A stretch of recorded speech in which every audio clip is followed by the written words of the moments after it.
आज हम पढ़ने वाले हैं इलेक्ट्रीशियन थ्योरी, अपनी 14 क्लास है। ITI सेकेंड ईयर जो हमारी क्लास चल रही है, इसके पहले हमारी 13 क्लास हो चुकी हैं। आप लोग जो ना पढ़े हो प्रीवियस क्लास देख ले, वहाँ पे बहुत इंपॉर्टेंट MCQ कराए गए हैं। और यदि इस क्लास का आपको PDF चाहिए या ऑनलाइन मार्क टेस्ट देना है तो आप www.globaliti.org पे जाकर प्राप्त कर सकते हैं। चलते हैं हम लोग अपने पहले क्वेश्चन की ओर।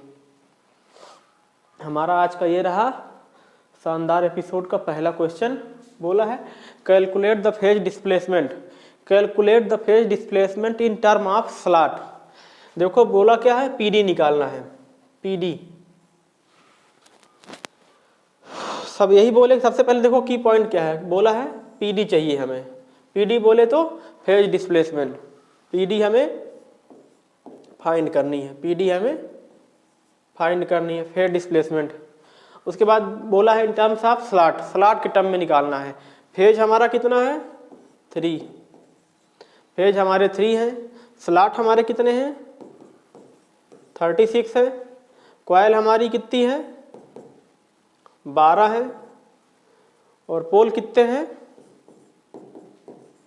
पोल 4 है। सब चीज़ हमें पता हो गया। एक चीज़ हम जानते हैं, जब अलाइनमेंट पढ़ाएंगे, चुंबकीय संरेखण पढ़ाएंगे तो वहाँ पे ज़्यादा क्लियर होगा। जो हमारे NS पोल होते हैं,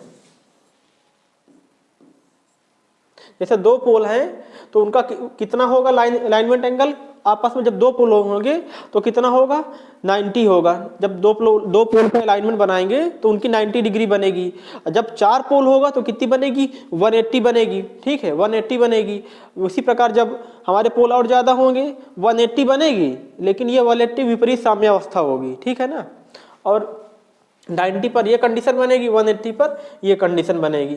ठीक है, तो 180 हमारी 90 हमारी π/2 हो जाएगी, और 180 + π/2 बराबर पाई हो जाएगा।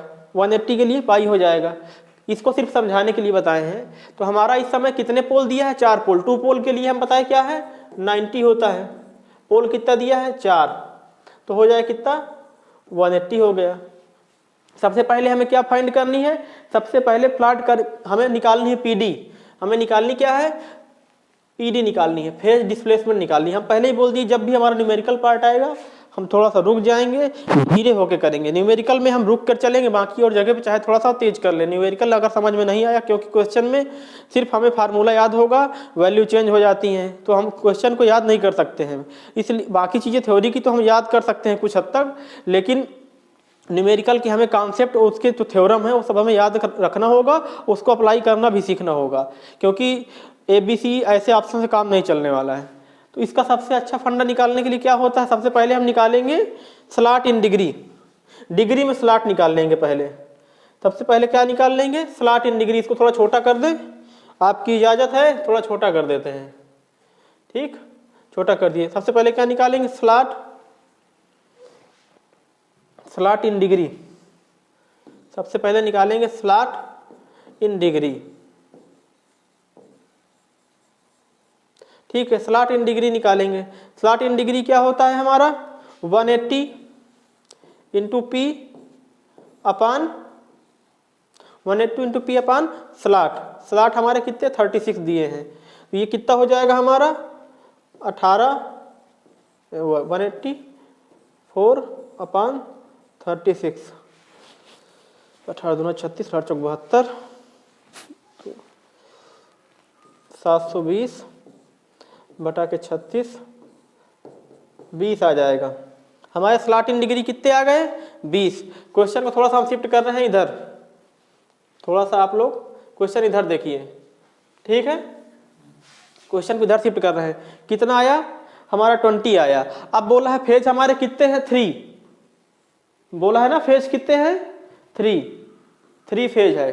3 फेज का फेज शिफ्ट कितना होता है, एक फेज का 120 होता है। ठीक है, तो 120 होता है। अब 3 फेज बोला है, 3 फेज है, तो अब निकालना क्या है तुम्हें, फेज डिस्प्लेसमेंट निकालना है। देखो डिस्प्लेसमेंट हमने बताया था मार्ग में तय की गई कुल लंबाई को दूरी कहते हो। आप घर से निकले, आपको पिताजी ने पहली बार बाइक दी, घर से निकले, पिताजी से पहली बार आपको बाइक मिली, तो आपने सोचा चलो जो है घर से निकले, आपका ये होम था, होम से निकले आपको पिताजी ने बाइक दी कि जाओ बाजार से थोड़ा सा मेहमान आए हैं उनके लिए कुछ खाने के लिए ले आओ। आप गए तो आपको लगा पहली बार बाइक मिली, थोड़ा सा घुमा लेते हैं, तो घुमाने के चक्कर में आप चले गए अपने मित्र रमेश के यहाँ। कुछ देर वहाँ पे रुके, कह रहा देखो मैं बाइक चला लेता हूँ, बाइक लेके आया हूँ, थोड़ा सा भौकाल टाइट किए। उसके बाद फिर रमेश ने कहा चलो एक काम करते हैं, हमको बिठा के तुम सुरेश के पास तक छोड़ दो। सुरेश के पास गए, सुरेश ने कहा यार उधर मार्केट जा रहे हो तो हमको भी लेते चलो। अब ये मार्केट पहुंचे हैं, अब ये मार्केट पहुंचे हैं, इसी बीच इनके पास पिताजी का फोन आ जाता है। किसके पास? जो इनके लड़के हैं, मान लीजिए अमन है, अमन है। अब अमन के पास इनके पिताजी का फोन आ गया। अमन के पास पिताजी ने फोन किया कि कहाँ हो बेटा, जल्दी आओ, बड़ी देर हो गई, हम इंतजार कर रहे हैं काफी देर से। तो ये अब डर गए कि अब हमारे पिताजी पिटाई करेंगे, तो ये मार्केट में सीधे सामान लेके अब ये इस रास्ते से वापस नहीं जाएंगे, क्योंकि इस रास्ते से वापस जाएंगे तो ये घर में थप्पड़ खाएंगे, क्योंकि बहुत देर हो जाएगी। तो ये क्या करेंगे, यहां से शॉर्टकट रास्ता देखेंगे घर पहुंचने के लिए, यहां से शॉर्टकट रास्ता देखेंगे घर पहुंचने के लिए, यहां से शॉर्टकट सीधे घर यहां जाएंगे। तो ये हुआ इनका स्टार्टिंग पॉइंट। ये इस समय मार्केट जहां इनको आना था। तो दो बिंदुओं के बीच की जो न्यूनतम दूरी होती है इसको बोलते हैं डिस्प्लेसमेंट, इसको बोलते हैं डिस्प्लेसमेंट। और मार्ग में तय की गई कुल लंबाई, जो हमारी कुल दूरी थी, सुरेश महेश से घूमते हुए मार्केट में आए, ये हमारी जो टोटल डिस्टेंस हुई, इसको मार्ग में तय की गई कुल लंबाई को हम दूरी बोलते हैं। ये हमारी दूरी हुई जितना इन्होंने बाइक घुमाई। लेकिन ये घर जो इनका जो मेन काम था, दो बिंदुओं के बीच की न्यूनतम दूरी यहीं से निकली समझाने के लिए। मार्केट से सीधे घर गए दौड़ते हुए, क्या कि घर जाएंगे तो पापा से लतिया जाएंगे। तो क्या किया इन्होंने, तुरंत शॉर्टकट रास्ता अपनाया। तो ये हो गया हमारा डिस्प्लेसमेंट, ये हो गई हमारी दूरी। समझाने के लिए बताए हैं, बाकी दिल पे मत लेना। ये कंप्लीट हो गया। अब हम बताएं, अब हमें निकालना क्या है, पीडी निकालना है। तो हम बताए ना कि 3 फेस है, 3 फेस का फेस शिफ्ट कितना है, 360 होता है। अब लेकिन हमें मिनिमम चाहिए, मिनिमम ना 120 होगा एक फेस का। तो कितना होगा एक फेस का, हमें पूछा है ना 3 फेस पूछा है, face displacement in terms of slot पूछा है, एक स्लॉट में कितना होगा फेस। तो अब एक का निकाल लें किसी का हम, तो जैसे हमारा 120 होता है, 3 फेज के लिए बात किया क्योंकि 3 फेज एक फेज शिफ्ट 120 डिग्री होता है। तो 120 अपान पीडी निकालना है, फेज डिस्प्लेसमेंट निकालना है, पीडी अपान 6, पीडी अपान 6 वो पीडी अपान 20 हमने निकाला हुआ है, पीडी अपान 20। हमारा आंसर कितना आएगा 6। इसका राइट आंसर हो जाएगा 6 स्लॉट। सी नंबर सही है इसका, 196 का सी नंबर आपका राइट आंसर होगा। चलते हैं अगले क्वेश्चन की ओर। अगला क्वेश्चन क्या कह रहा है, विच type of AC motor winding having the number of coil पर पोल पर phase is more than 1 arrange. देखो ये तरीका का क्वेश्चन हमने कल भी एक करवाया है, कल भी यही सेम एक क्वेश्चन करवाया था कि कॉइल पर फेज, कॉइल पर पोल पर फेज, ये पूछा है। तो इसके लिए सबसे जोरदार आंसर कौन सा होगा, हमने कल भी यही सेम क्वेश्चन करवाया है आपको डिस्ट्रीब्यूशन का। कल हमने कंसंट्रेटिंग करवाया था, आज ये क्वेश्चन डिस्ट्रीब्यूशन जस्ट उसी के अपोजिट है। अब इसको आपको देखना है क्यों अपोजिट है, आप लोग देखिएगा, पिछली क्लास का क्वेश्चन देखिएगा, इसको देखिएगा, दोनों में अगर आप अंतर जान गए तो आपको बिल्कुल आंख मूंद के आंसर जान जाएंगे। अगला क्वेश्चन क्या कहता है, वाइंडिंग किस प्रकार के परीक्षण का चित्रण किया गया है, किस प्रकार के परीक्षण का चित्रण किया गया है। देखो ये दिखाया गया है। अब देखो यहां पे जो आपको क्या लगे हुए हैं, ये लाइन है, एच है, क्रॉस, चलो ठीक है। ये आपका जो दिखाया गया है ये रेजिस्टेंस टेस्ट है। आपको फिगर देख के ही समझ में आ जा रहा होगा कि ये हमारा कौन सा है, 198 resistance test. Which type of resistance winding illustrated, winding किस प्रकार परीक्षण चित्रण किया गया है, ये हमारा रेजिस्टेंस टेस्ट है, ये हमारा रेजिस्टेंस टेस्ट है। Why external resistance is included in the rotor circuit at starting through the 3-phase slip ring induction motor।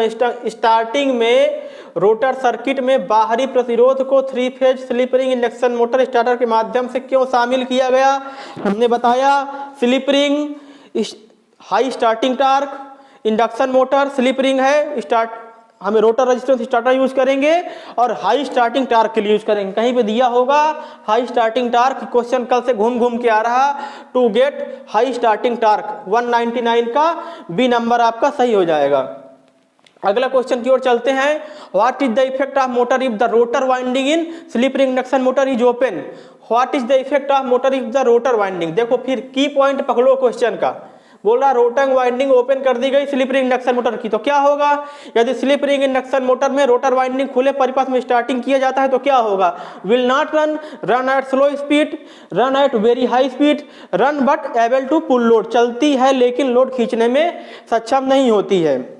200 question बोल रहा है slip ring induction motor is open circuited at starting. यदि slip ring induction motor open circuit है starting के time में, देखो अगर short circuit नहीं होगी स्लिप रिंग इंडक्शन मोटर का रोटर, अगर शॉर्ट सर्किट नहीं होगा तो इंडक्शन मोटर स्टार्ट नहीं होगी, सर्किट नहीं कंप्लीट होगी, तो इसका सीधा सीधा आंसर हो जाएगा विल नॉट रन। चलते हैं अगला क्वेश्चन की ओर। What happened to a 3 phase induction motor if 1 phase failed during running. यदि एक कला चलने के दौरान विफल हो जाता है, एक फेज चलने के, भाई देखो एक फेज नहीं आ रहा 2 फेज आ रहे हैं, तो मोटर क्या होगा। मोटर भाई अब आपको चाहिए 5 न्यूटन, आपको मिल रहा है, आपको एक जगह कोई फोर्स है, कोई मटेरियल है, उसको एक जगह दूसरी जगह शिफ्ट करने के लिए 5 न्यूटन की फोर्स की आवश्यकता है, लेकिन आप उसको 3 न्यूटन दोगे, 5 न्यूटन चाहिए, आप 3 न्यूटन दे रहे हैं, तो जानते हो क्या दिक्कत होगा। जबरदस्ती बल लगा रहे हो, 5 न्यूटन चाहिए, तुम्हारे पास 5 न्यूटन की अरेंजमेंट नहीं है, तुम 3 न्यूटन बल दे रहे हो, तो वो तो अपनी जगह से हिलने वाला नहीं है, तो क्या होगा। फिर और बल लगाओगे जबरदस्ती, तो क्या वो हिलेगा नहीं, लेकिन हो सकता है कि थोड़ा बहुत खिसक जाए इधर उधर। लेकिन जब खूब बल लगाओगे तो कहते हैं ना, कभी कभी ज्यादा भार उठाने से जो है आपके फेफड़ों में खिंचाव आ गया या हाथ में फ्रैक्चर हो गया, तो वही चीज है कि जब ज्यादा जबरदस्ती करोगे उसके साथ, तो हो सकता है वो थोड़ी बहुत तो हिलने भी लगेगी, थोड़ा बहुत तो इधर उधर चलने लगेगा। जो काम 5 मिनट में होना चाहिए वो 15-20 मिनट में होगा, लेकिन उतना काम करने में तुम्हारी हालत खस्ता हो जाएगी, तुम बिल्कुल अपने आप को थका हुआ महसूस करने लगोगे, मतलब तुम डैमेज हो जाओगे। तो कहने का मतलब यदि वो 3 फेज की है तो उसे 3 फेज दो बाबा, काहे प्रैक्टिकल करे पड़े हो, उसके ऊपर 2 फेज देंगे। अगर 2 फेज से चलती होती तो 3 फेज काहे बनाया जाता, उसको बनाया इसीलिए गया है कि जब 3 फेज की मोटर है 120 फेज शिफ्ट होगा 360 पे चलेगी।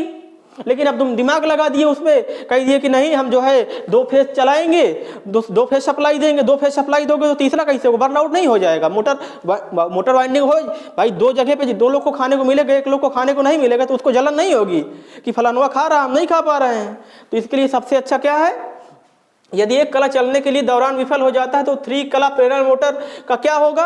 Motor will run normally, motor stop instantaneously, motor run slow finally burn, motor run with irregular speed, motor अनियमित गति से चलती है। ये 4 ऑप्शन आपको दिया है। Motor run slowly, finally it burn, हमने जो बताया कि चलेगी तो, लेकिन बर्न इसलिए हो जाएगी क्योंकि उसको उतना नहीं मिल रहा ना जितना चाहिए उसको। तो इसका राइट आंसर ये हो गया। चलते हैं अगले क्वेश्चन की ओर।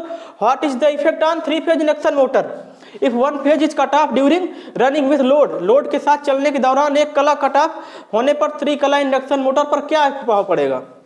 बोल रहा लोड के साथ चलने के दौरान, लो बाबा अभी तक ये क्या क्वेश्चन था पीछे वाला, बोल रहा पीछे वाला क्वेश्चन देखो, पीछे वाला यदि एक कला चलने के दौरान विफल हो जाता है, अब एक कला चलने के दौरान यहां पे लोड लगा के बोल दिया है, की पॉइंट देखना, लोड के साथ।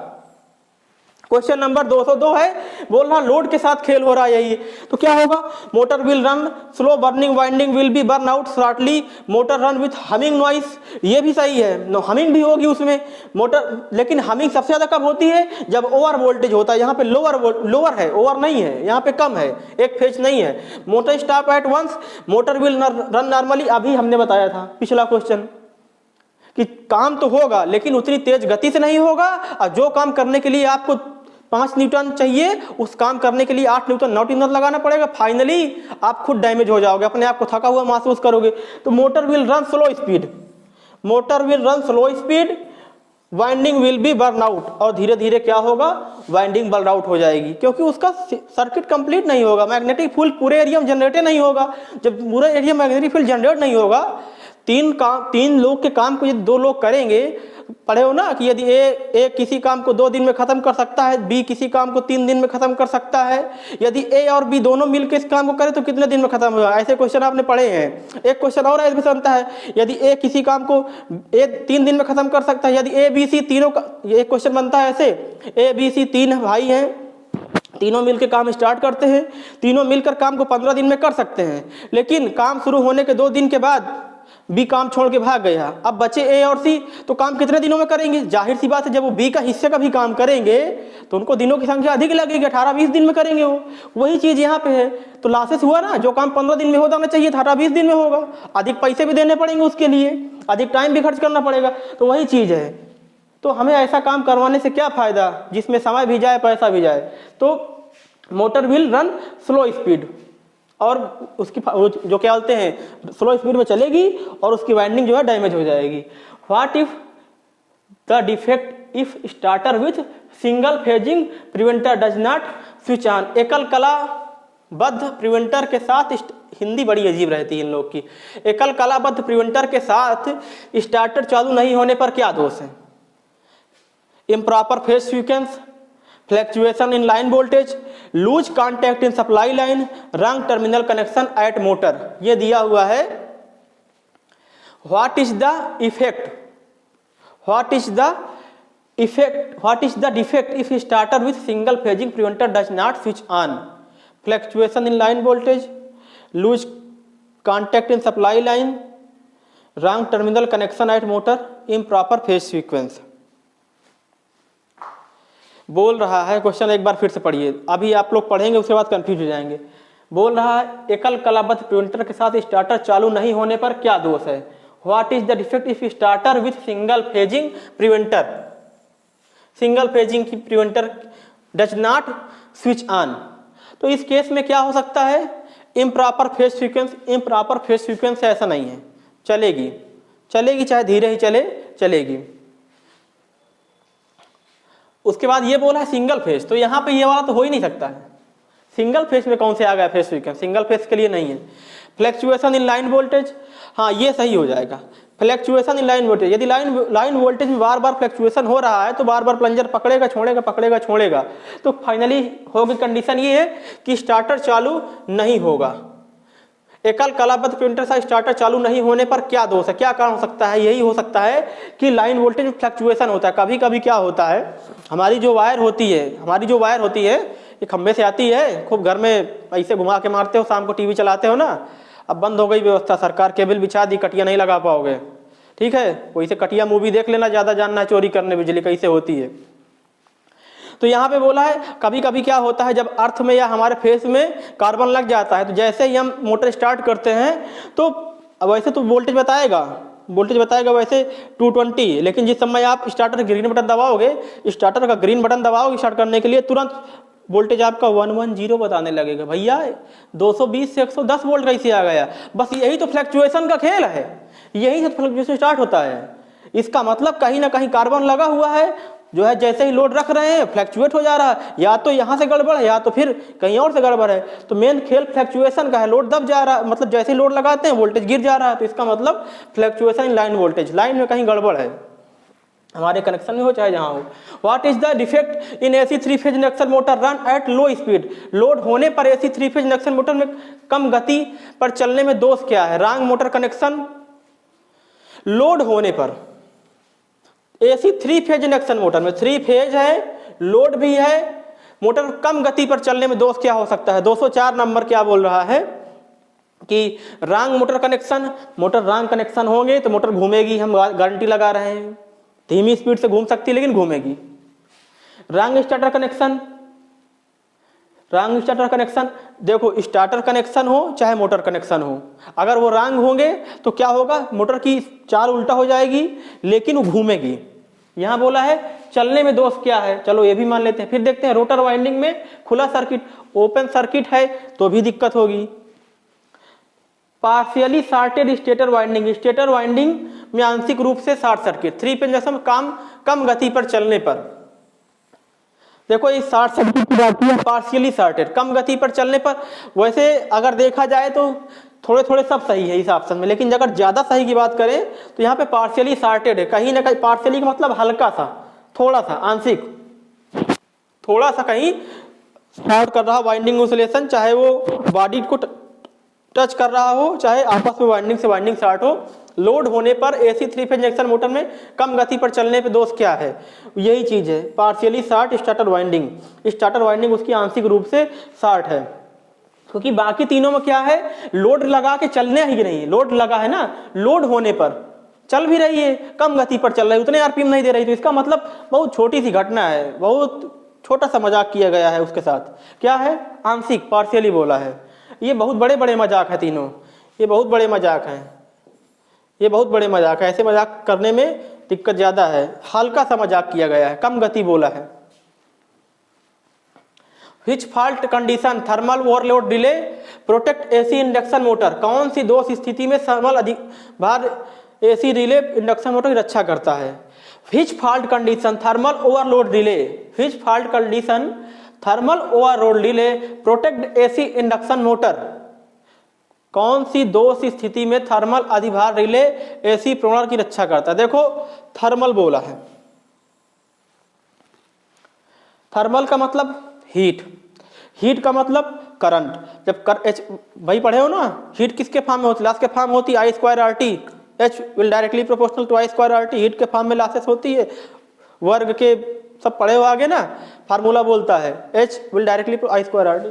तो बोलता है कि अधिभार रिले, अधिभार, अधिक मतलब आवश्यकता से अधिक, थर्मल हीट, जब ज्यादा करंट पास होगी तो वहां पे हीट आएगी, ठीक है। ज्यादा जब ओवरलोड होगा तभी ज्यादा करंट कैरी होगी।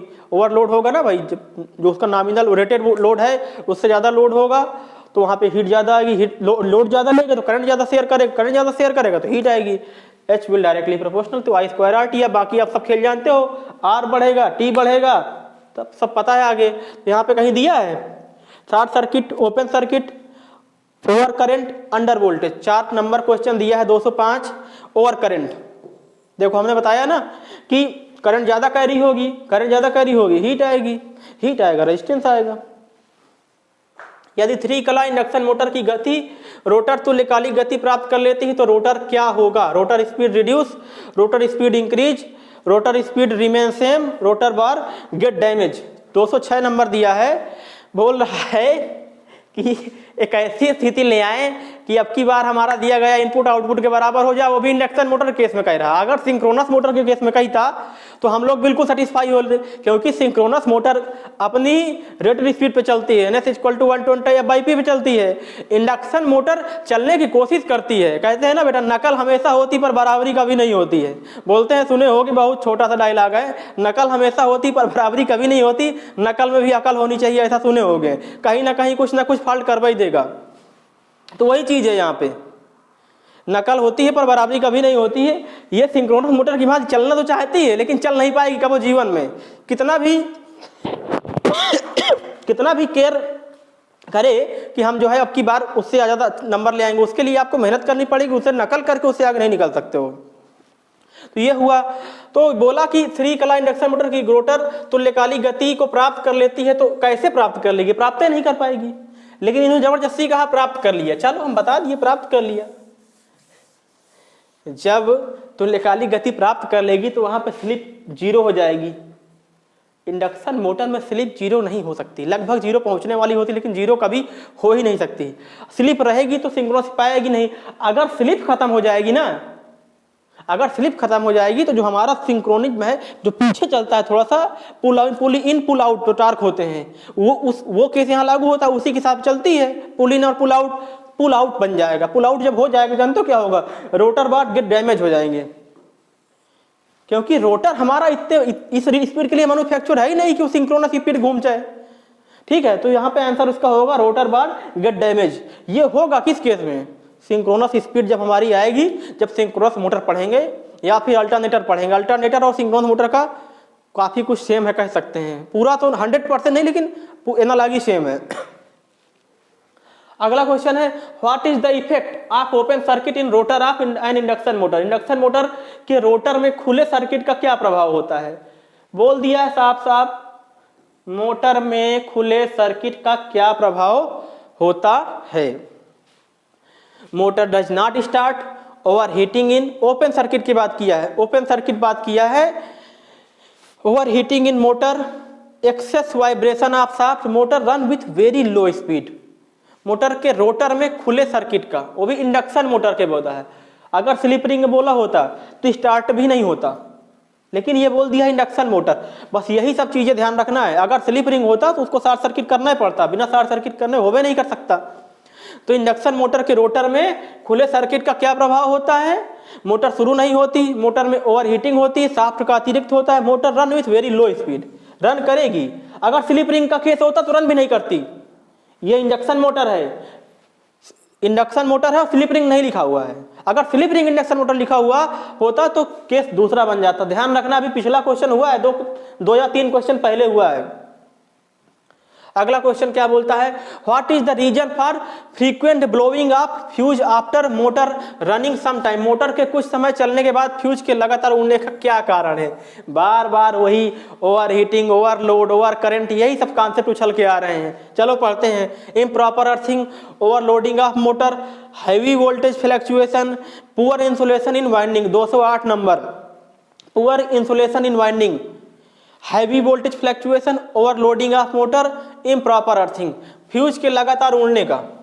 फ्यूज क्या होता है? कहते हैं फ्यूज एक ऐसी डिवाइस है जब सर्किट में कुछ घटना होती है या उसके रेटेड एम्पियर से ज़्यादा करंट प्रवाहित होने लगती है तो खुद फ्यूज हो जाता है, बाकी सर्किट को सुरक्षा प्रदान करता है फ्यूज का।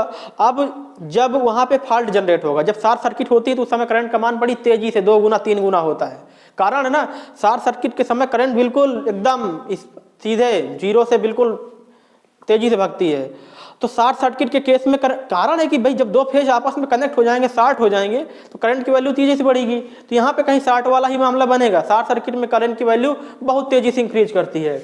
Improper earthing, poor insulation in winding, heavy. What is the reason for frequent blowing? Question बहुत बढ़िया है, दिमाग हमको भी लगाना पड़ रहा है। Heavy voltage fluctuation, poor insulation winding. देखो इन्होंने दिमाग लगाया है, इन्होंने लिख दिया पुअर इंसुलेशन। ये नहीं लिखा है कि यहाँ पे लिख देना चाहिए शॉर्ट सर्किट या कुछ लिख देना चाहिए, इन्होंने पुअर इंसुलेशन लिखा है। तो यही इसका राइट आंसर होगा। उसका इंसुलेशन फेलियर हो चुका है, इन्होंने थोड़ी छिपा के लिए है। ये हमारे ज्ञान की जानकारी को, हमारे ज्ञान के स्तर को मापना चाह रहे थे। इतने कमजोर नहीं है कि ये छोटा सा आंसर ना दे पाए। What happened to a 3-phase induction motor if one phase fail during starting? 3 कला प्रेरण मोटर का क्या होता है अगर एक कला शुरू होने के दौरान विफल हो जाता है? What happened? Motor runs and stop immediately, motor चलती है तुरंत हो जाती है। Motor run in slow speed continuously, motor run and draw more current.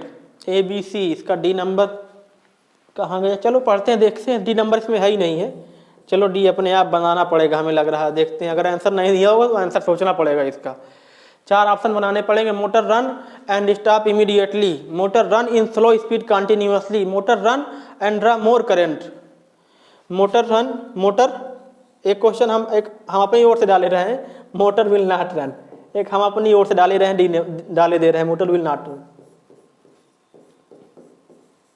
अब आप लोग बताइए कौन सही होगा? कह दो सर आपने एक ऑप्शन बनाया है, यही सही होगा। Motor run and stop immediately, 3 phase induction motor में क्या होगा अगर एक कला शुरू होने के दौरान, जब स्टार्टिंग में ही काम हो गया। कल बोले ना कि अगर कोई बिजनेस स्टार्ट करते हो तो स्टार्टिंग में ही अगर आपके पास रुपए ना हो तो बिजनेस स्टार्ट करना मुश्किल नहीं, बहुत मुश्किल होगा ही नहीं। अगर एक बार बिजनेस स्टार्ट हो गया, बीच में अगर थोड़ी बहुत आपके साथ ट्रेजेडी हो गई, कोई घटना होगी, तो भी आपका बिजनेस चलेगा। स्पीड उसकी थोड़ी सी डाउन जरूर हो सकती है, अपवर्ड की जाए डाउनवर्ड हो सकती है, लेकिन चल जाएगा। लेकिन ये क्या बोल दिया? स्टार्टिंग में ही कमी हो गई। अगर एक कला शुरू होने के दौरान भी फेल हो जाता है, जब शुरू होने के दौरान फेल हो जाएगा तो बिल्कुल ही मैग्नेटिक फील्ड नहीं जनरेट होगा। भाई थोड़ी बहुत मैग्नेटिक फील्ड थी तो उसके सहारे पे घूम जाती थी मोटर। अब यहाँ पे तो अभी ये खुद ही पानी मांग रहे हैं, बाकी 2 फेस तुमको कहाँ दे देंगे? जब हमारे खेत खुद ही सूखे पड़े हैं तो तुम्हारे खेत को पहले जब सप्लाई आएगी तो पहले अपने खेत में अपने ट्यूबवेल से अपने को पानी देंगे, तब तो दूसरे को देंगे। जब हमारे पास खुद ही नहीं है तो इनको कैसे देंगे? तो वही चीज़ है। Motor run and stop immediately.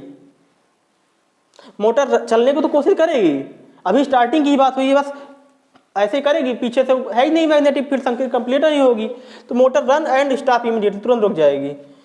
उसके बाद पूछा है which is the case for three phase induction, three phase motor starter with single phase preventer trip frequently. Three phase motor starter का सिंगल फेज प्रिवेंटर के साथ बार बार ट्रिप करने का कारण कौन सा हो सकता है?